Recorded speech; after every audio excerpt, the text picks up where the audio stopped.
Olá, meus irmãos, graça e paz nos sejam multiplicadas. Espero que tudo seja bem com vocês, com sua família. Estamos aqui para mais um momento de reflexão da Palavra de Deus. Estamos aí comentando a respeito do tema dízimo.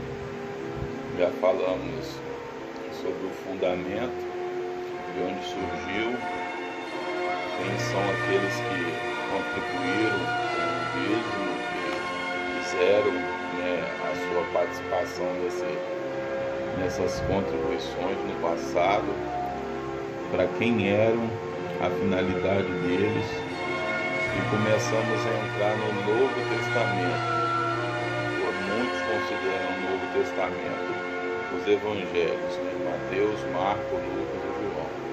Ali são livros históricos que estão contidos no Novo Testamento, porque começam a falar o assunto do Novo Testamento.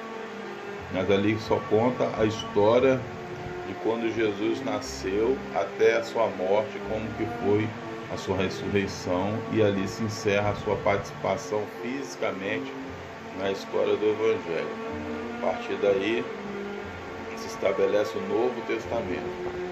Mas como muitos pegam os Evangelhos como o Novo Testamento, nós comentamos já no livro de Mateus, que é a única referência dos Evangelhos que falam sobre dízimos, Mateus 23, 23.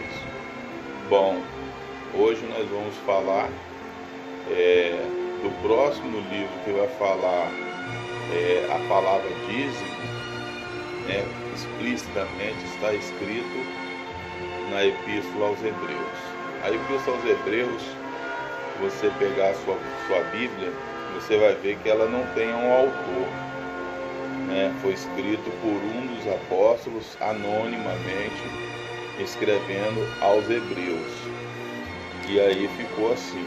Eu particularmente acredito que seja o apóstolo Paulo que escreveu a Epístola aos Hebreus, pelo seu jeito de falar, a maneira da sua escrita. Mas nós vamos aqui ler um trecho, Hebreus capítulo 7, onde o escritor fala aqui da comparação do sacerdócio de Cristo e o sacerdócio levítico. E aqui eu vou ler um trecho apenas e depois nós vamos fazer um comentário em cima disso aqui. Comentar assim, vamos compreender o que está dizendo isso aqui.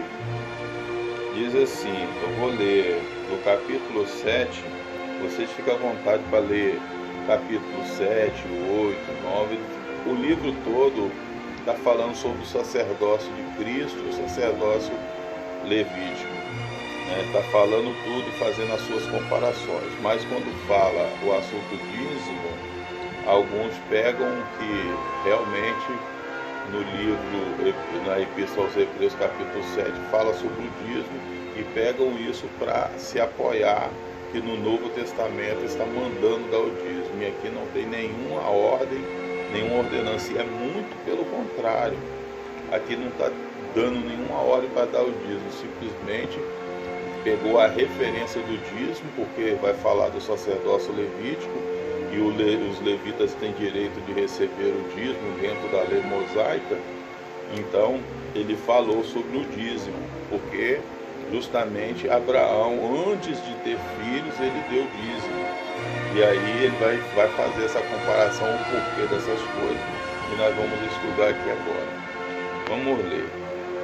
Vamos ler aqui, quando fala sobre o sacerdócio, vamos ler a partir do versículo 4, capítulo 7, versículo 4 de Hebreus, diz assim: Considerai, pois, quão grande era este, a quem até o patriarca Abraão deu os dízimos dos escolhos. E os que dentre os filhos de Levi recebem o sacerdócio, têm ordem, segundo a lei, de tomar dízimo do povo, isto é, de seus irmãos, ainda que tenham saído dos lombos de Abraão.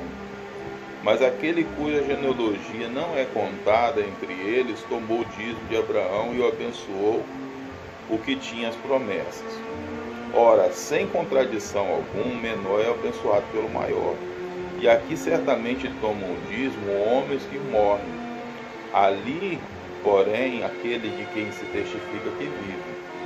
E para assim dizer, por meio de Abraão até Levi, quem recebe dízimos, pagou dízimo, porque ainda ele estava nos lombos de seu pai, quando Melquisedeque lhe saiu ao encontro. De sorte que, se a perfeição fosse dada pelo sacerdócio levítico, porque sob ele o povo recebeu a lei, que necessidade havia logo de que outro sacerdote se levantasse segundo a ordem de Melquisedeque, e não fosse chamado segundo a ordem de Arão? Porque mudando-se o sacerdócio, necessariamente se faz também mudança da lei. Porque aquele de quem essas coisas se diz pertence a outra tribo, da qual ninguém serviu ao altar. Bom, você vê que o sacerdócio levítico, eles receberam o sacerdócio por um período. Nós vamos ler aqui a palavra de Deus, e eu estou falando para crentes, para servos de Deus, pessoas que têm a Bíblia para estudar, que estudam a Bíblia, ou pelo menos espera-se dos crentes que sejam leitores da palavra de Deus, porque este é um mandamento. Já que estamos falando sobre mandamentos e ordenança, Jesus ele deu esse mandamento, que nós erramos é porque não examinamos as Escrituras, nem conhecemos o poder de Deus. E Jesus falou: examinai, está vendo? É um mandamento: examinai as Escrituras, porque cuidais ter nelas a vida eterna, e são elas que de mim testificam.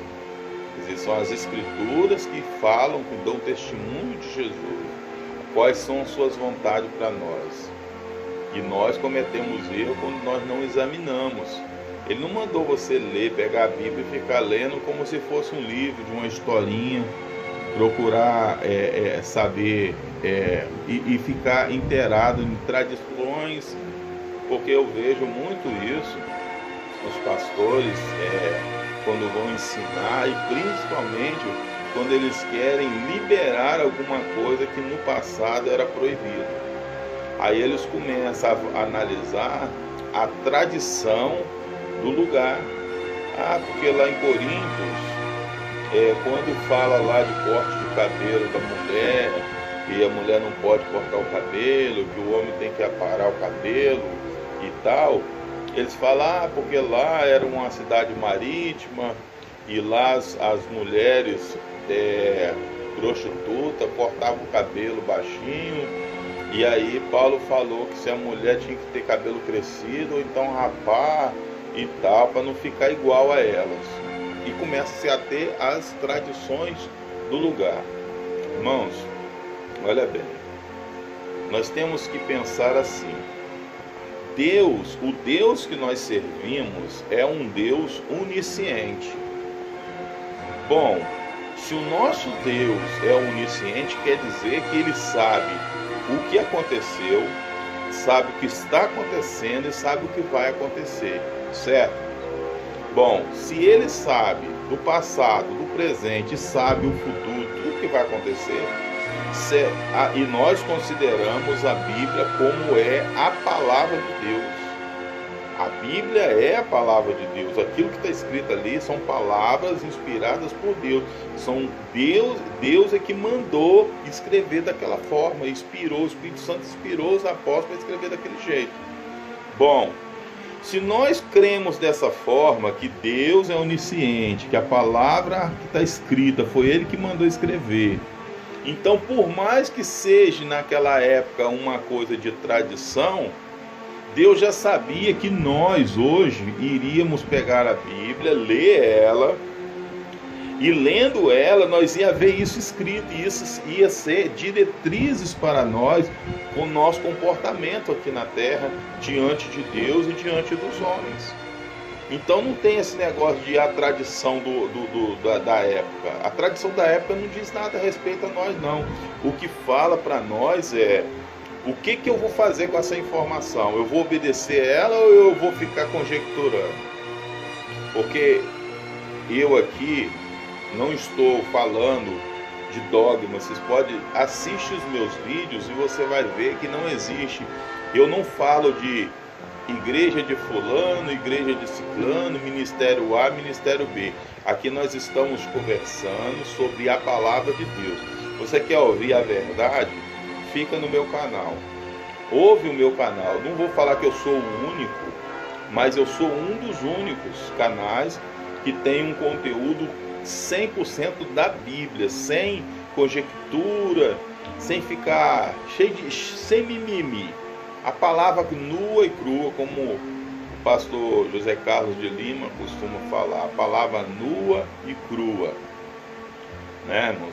Então, a verdade é essa. Nós lemos o apóstolo Paulo, ele na sua recomendação, para a igreja, se eu não me engano, a igreja de Corintos, ele disse que ele deu o exemplo dele e de Barnabé para que nós, que eu falo nós é porque nós lemos a Bíblia, né? Estava falando para aquela igreja, mas serve para nós, porque está na Bíblia. Ele falou: para que aprendais a não ir além do que está escrito. Eu não posso pegar a Bíblia, a palavra que está escrita ali, e ficar fazendo suposições e aplicar aquilo como verdade. Eu tenho que me ater o que está escrito. Tá falando para cortar? Eu corto. Tá falando para não cortar? Eu não corto. A cultura que se dane é cultura. Deixa eles para lá com cultura. Eu não quero saber de cultura. Eu quero saber o que está escrito. Está escrito para mim não cortar o cabelo, eu não vou cortar o cabelo. Tá falando para cortar? Eu vou cortar o cabelo. É isso. Simples assim. A palavra de Deus não tem esses monte de complicações que as pessoas ficam complicando, conjecturando, inventando um monte de coisa, né? Os pastores que são adeptos do dízimo, de contribuição e de ficar inventando esse monte de invenções para arrecadar o dízimo, eu assisto, moço. Eu assisto porque eu quero saber eu analiso, eu avalio a pregação da pessoa, até que ponto essa pessoa está falando da palavra de Deus e aonde que ele para de falar da palavra de Deus para ele começar a conjecturar e criar um sistema doutrinário em cima de uma linha de pensamento, de uma tese. Tese é um pensamento, eu crio um pensamento, uma linha de raciocínio e induzo as pessoas a raciocinar junto comigo naquela linha. Aí, baseado naquela linha ali, claro que ele vai ter razão. Essa palavra que eu li aqui em Hebreus 7, eu assisti uma pregação de um pastor na internet, ele pregando um dos que se chamam de apóstolos, né? E não são mentirosos, porque a Bíblia fala assim. Apóstolos são os apóstolos de Cristo, aqueles que viram o Senhor em pessoa, fisicamente, né? Os que conviveram com Ele, os que viram Ele depois de ressuscitado. Esses são apóstolos, os demais se dizem apóstolos. Na igreja de Éfeso, lá no Apocalipse, está cheio, né? Jesus repreendeu aqueles que se diziam apóstolos e não eram, mas eles eram a sinagoga de Satanás. Eles eram o grupo, a comunidade de Satanás infiltrada no meio dos crentes, querendo se infiltrar lá, né? Então esse apóstolo, ele foi ensinando nessa epístola, nesse assunto do dízimo, que estava falando do dízimo, e quando chegou nesse ponto de que fala aqui em Hebreus, né? Quando ele chegou aqui, ora, sem contradição alguma, o menor é abençoado pelo maior. Aqui certamente tomam dízimo homens que morrem, ali porém aquele que se testifica que vive. E parou aqui. Aí quer dizer, até aqui justificava a linha de pensamento. Tá vendo? Tá falando aqui, para dar o dízimo, que até Abraão deu, tá da lei, e começa a conjecturar. Apóstolo Paulo, que eu acredito que escreveu aqui, o apóstolo que escreveu aqui, ele deixou muito bem claro que ele estava fazendo uma comparação, que até Levi, que tomava dízimo, ele pagou o dízimo, porque antes dele nascer, Abraão deu o dízimo a Melquisedeque, antes de nascer o seu filho Isaac, o filho da promessa, né, e todas as outras gerações que haviam à frente, e ia aparecer depois o sacerdócio levítico. Então o próprio Levi acabou dando dízimo antes de nascer, nos lombos de Abraão. Mas se nós formos continuar lendo igual a gente continua aqui, nós vamos ver aqui, ó, que ele fala no versículo 11, de sorte que se a perfeição fosse pelo sacerdócio levítico, porque sobre ele o povo recebeu a lei, que necessidade havia logo de que outro sacerdote se levantasse segundo a ordem de Melquisedeque e não fosse chamado segundo a ordem de Arão? Quer dizer, por quê? Que se a lei fosse perfeita e aperfeiçoasse aqueles que se aplicam a ela, que necessidade haveria de se levantar um outro sacerdócio? Se não fosse chamado Jesus, quer dizer que Jesus deveria, então, se não fosse para anular essa lei e tornar ela inválida, Jesus era para ter nascido da tribo de Levi e não da descendência de Davi, lá da tribo de Judá. Porque o sacerdócio, se fosse se perpetuar, se tivesse realmente perfeição para aperfeiçoar, ele deveria ter sido nascido da tribo de Levi, e ali ele ia se tornar um sumo sacerdote levítico e aplicar a lei e para todas as nações da terra. Mas ele não nasceu justamente porque Deus já havia falado que, como o povo não obedeceu o concerto que ele fez com os pais dele lá no Egito, antes dele sair do Egito, ele ia fazer um novo concerto, um novo testamento, uma nova aliança com o povo. E aí não ia ter necessidade mais de a pessoa ficar ensinando, porque Deus ia plantar essa lei no coração nosso. Quando nós aceitamos a Jesus, nós automaticamente entendemos o que precisamos fazer. Isso é automático quando nós temos um encontro com Jesus. Não é quando vai para a igreja, não é que quando passa a crente, não. Estou falando quando aceita Jesus, que tem um encontro com Jesus. Quando eu aceitei a Jesus, é como se tivesse uma lei escrita no meu coração. Eu olhei para aquelas coisas que eu fazia, tudo como proibição. Eu falei, não posso mais fazer isso, não posso mais fazer isso, não posso mais fazer isso, não posso, isso aqui é coisa do passado. Não é uma escravidão, não, irmão, é uma libertação. Essas coisas aqui é do velho homem, é da velha pessoa, não posso mais fazer essas coisas. Cheguei em casa, peguei toda aquela roupa que eu utilizava lá no mundo, aqueles utensílios, era bola, era eu treinava arte marcial, então eu peguei aquelas coisas todinho, botei lá no quintal e meti fogo. E como eu na época eu não tinha calça, praticamente não tinha calça, eu queimei tudo e fiquei pelado praticamente. Oh glória, só Jesus para libertar a gente assim. Então eu tive uma libertação ali automática, pelo menos das coisas que eu podia fazer. Porque, é claro, eu fumava. E aí eu não ia conseguir me libertar do cigarro porque eu estava algemado, eu estava escravizado. Aí eu precisava da libertação de Deus. Mas aquilo que eu pude fazer, eu fiz. O pessoal ficou assustado, mas eu falei, não, agora eu sou um servo de Deus, agora eu sou crente. E aceitei a Jesus, aí pronto, abandonei todas aquelas coisas. Eu vivi por um bom tempo com uma calça ganhada, uma calça velha, aí tinha aqueles vincozinhos que ficava marcado, eu passei uma caneta ali de tinta, ali, uma caneta dessa de escrever mesmo, e ficou muito acentuada a cor, e ficou feio, eu ficava tentando esconder.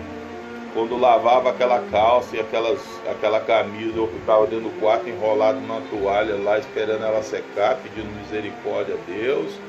E assim foi. Passei uma luta para depois eu ir comprando minhas roupas, voltando, para mim ter roupa apropriada, para mim servir a Deus. Passei a minha luta, né? Todo mundo, quando aceita Jesus, passou. Então a lei espiritual, ela vem e é impressa no nosso coração.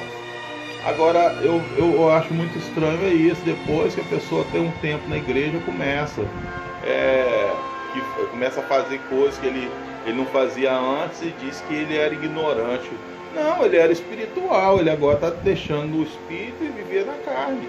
Porque a carne que tem prazer nessas coisas. Olha o calor que está fazendo, ó. Camisa de manga comprida, calça. Isso é difícil? Claro que é difícil. Mas eu não sinto calor como as outras pessoas, ó. Tô com outra blusa por baixo ainda, ó. Duas camisas. Quer dizer, isso é o meu costume. Não tô mandando ninguém fazer igual eu, mas é assim. Então, o sacerdócio levítico, ele é diferente. É para o judeu. Foi dado, nós aprendemos que esse sacerdócio levítico é para os judeus, não é para nós.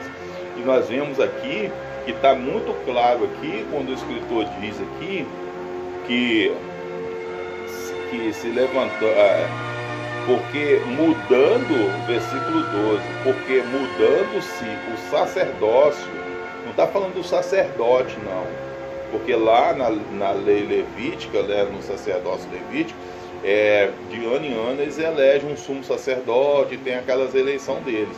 E quando morre um, entra outro sacerdote no lugar dele para fazer a vez dele. Aqui não está falando de sacerdote, está falando sacerdócio, ordem de sacerdócio. A ordem de Arão é o sacerdócio levítico. A ordem de Melquisedeque é o sacerdócio de Cristo. O sacerdócio de Cristo é segundo a ordem de Melquisedeque. Não tem início de vida nem final de vida. Ou seja, ele existe por todo sempre. Ele não tem princípio nem final, ele vive eternamente. É o sacerdócio de Cristo. E nós, salvos, estamos debaixo do sacerdócio de Cristo, não do sacerdócio levítico, como alguns aí aplicam a lei de Moisés na igreja da graça e querem que os crentes obedeçam ela. E muitos mesmos estão debaixo dessa maldição da lei que Jesus já anulou ela na cruz, né? Aqui vem falando muito claro esse capítulo, é só ir lendo e pausadamente que você vai compreender isso, que não precisa de ser uma pessoa teólogo para entender essas coisas, porque é só ler, ó. Tá falando, mudou o sacerdócio. Ele fala, necessariamente se faz mudança na lei. A lei que se aplica a nós é a lei do Espírito de vida em Cristo Jesus. É a lei perfeita da liberdade. A lei que não tem algema, que não tem escravidão. Que você é livre para obedecer a Deus por sua vontade, fazer segundo o que Ele quer, viver em função dEle. A lei perfeita da liberdade, a lei do Espírito de vida. É essa que pode aperfeiçoar, essa que pode nos tornar salvos em Cristo e que pode nos levar para o céu. Essa lei mosaica, essa lei levítica vai levar para a perdição. Quem induz o homem é o erro e impõe o medo, a culpa. É as técnicas dos arrecadadores dos altares aí, né? Que falam que pedem um dízimo, né? Aqui vai falar sobre anular a lei que foi anulada por Jesus. Aqui vai dizer assim, ó,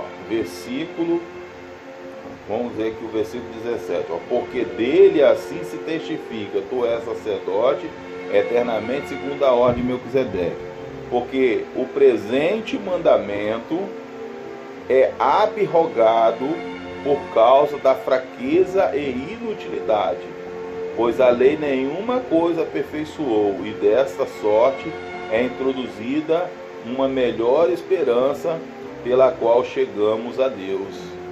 Viu que a presente lei, o presente mandamento é abrogado por causa da fraqueza e inutilidade? Abrogar é um termo jurídico que quer dizer tornar nula, anular a sua obrigatoriedade e tornar inexistente definitivamente. Arquivar ela perde o poder de lei. Então isso é abrogar. Então o presente mandamento, esses mandamentos mosaicos do sacerdócio levítico, não se aplica a nós. Ele foi abrogado por Cristo. Ele diz em Mateus 5:17 que ele não tinha vindo para anular a lei, ele veio para cumprir. Naquele momento ele estava vivo, fazendo a sua obra de propiciação. Ele estava ali cumprindo toda aquela lei para ele poder fazer o sacrifício perfeito. Nenhum homem tinha condição de cumprir a lei, não cumpria a lei. São mais de 600 mandamentos na lei, além dos 10, ainda tem mais 600 e tantos lá, mais de 623, se eu não me engano, 22, 23, mais de 600 mandamentos que tem na lei lá, muitas coisas. E a pessoa que está submetida à lei mosaica tem que guardar tudo. Não adianta dar só o dízimo, não adianta. Tem que fazer de tudo, toda a lei, porque a promessa, e também não adianta pegar mandamento para guardar se não for lá na sinagoga e não se circuncidar, porque esses mandamentos só vai ter força de lei na vida daqueles que se submetem a eles, se eles se tornarem judeus, porque existe essa lei. Vai lá, se circuncida. A pessoa que quer servir, guardar os mandamentos, tem que se circuncidar para aquela lei se aplicar a ele, porque esse é o sinal do concerto que Deus fez lá com Abraão lá e com o pessoal lá judeu. Se não se circuncidar para guardar o mandamento, não adianta dar o dízimo, que não vem prosperidade sobre a vida de ninguém. Eu pelo menos não conheço ninguém, mas ninguém que dá dízimo. O que toma não, os que tomam enriquecem. Os que tomam, troca de carro todo ano, estão comprando jatinho, fazenda, colocando empresa aí de vender Bíblia, de vender tudo. As igrejas têm comércio dentro dela, tem uns cantinhos lá de vender as coisas. Esses daí enriquecem mesmo. Eu estou falando quem dá o dízimo. A pessoa que dá o dízimo, ele continua no mesmo estado que está, e dali para pior, porque tem pessoas que querem ser fiel, e tão fiel, que ele às vezes deixa de pagar uma conta de água ou de luz para dar o dízimo, achando que aquilo dali vai fazer o dinheiro aparecer de outra maneira para ele pagar. E aí atrasa, às vezes a pessoa chega lá, a pessoa está no escuro porque não pagou uma conta. E quando essas mesmas pessoas vai lá na igreja que eles pertencem, pedir uma ajuda para o irmão, porque não pagou a conta de luz, porque pagou o dízimo, a igreja cria uma série de burocracia para ajudar essa pessoa. Quando alguém chega, se a própria pessoa ir lá pedir, já é difícil de ter acesso à pessoa que ajuda. E às vezes quando alguém sabe que leva lá, nós vamos se reunir, sempre uma desculpa, e a pessoa abandonada lá, só quer saber do dinheiro lá no cofre. Isso daí é a avareza, a pessoa ser mesquinho, são os lobos devoradores, tem que prestar muita atenção com isso daí. Por isso que quando o apóstolo Pedro estava lá em Samaria, orando para o pessoal lá, que tinha recebido a palavra e botando a mão sobre as pessoas recebendo o batismo do Espírito Santo, chegou Elimas lá e ofereceu uma quantia grande de dinheiro para ele dar esse poder para ele também. Pedro, quando viu aquele monte de dinheiro, ele chutou o pau da barraca lá, falou: vai para lá com esse dinheiro lá, que você está em fel de amargura e em laço de iniquidade. Por quê? Porque dinheiro é um laço. Não quer dizer que o dinheiro é ruim, não, mano. A gente precisa de dinheiro para pagar conta, a gente precisa de dinheiro para comprar comida, a gente precisa de dinheiro para muita coisa. Mas também é um laço. Porque a regra, minha mãe falava isso, a regra da honestidade, ela cumpria isso direitinho. Você nunca pega uma coisa que não é seu. Você passando na rua, achou um dinheiro, passa por cima e vai embora. O dinheiro não é seu. A maioria das pessoas vai falar assim: que é isso, irmão? Eu achei um dinheiro, eu não vou pegar. Só passa por cima e vai embora. Minha mãe falava isso, a gente achava absurdo, que como a maioria das pessoas acha mesmo, mas ela explicava, ela tinha uma explicação para isso. Ela falou: olha, se você tiver saído para comprar uma coisa e você tivesse perdido o dinheiro, quando você chegasse lá para comprar, você notasse que você perdeu o dinheiro e você voltasse procurando o dinheiro e você não encontrasse, você ia ficar como? Eu ia chorar, eu ia ficar triste.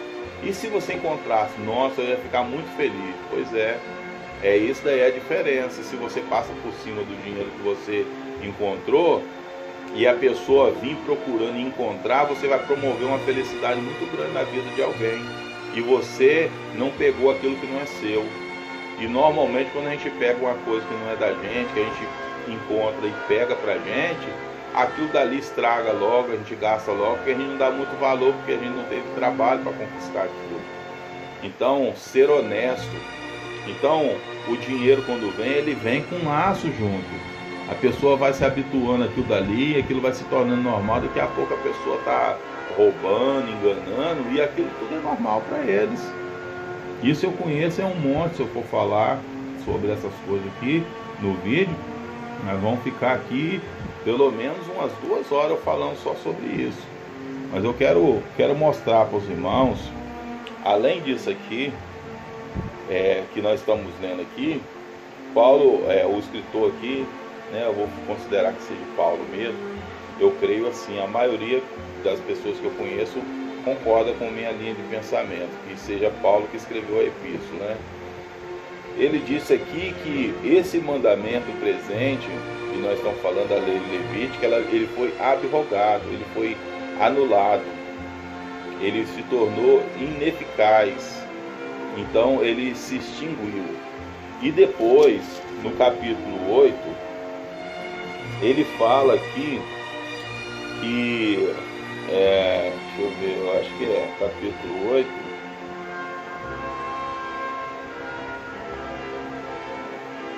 eu acho que é o capítulo 8 que fala.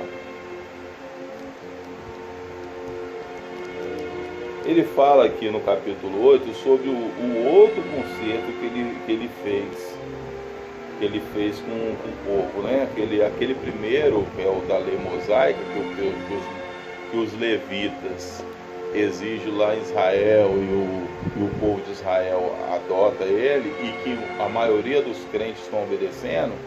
Ele diz assim, porque este é o concerto que farei, vamos ver aqui no 9, capítulo 8, versículo 9, não segundo o concerto que fiz com seus pais no dia em que os tomei pela mão para os tirar da terra do Egito, como não permaneceram naquele meu concerto, eu para eles não atentei, diz o Senhor.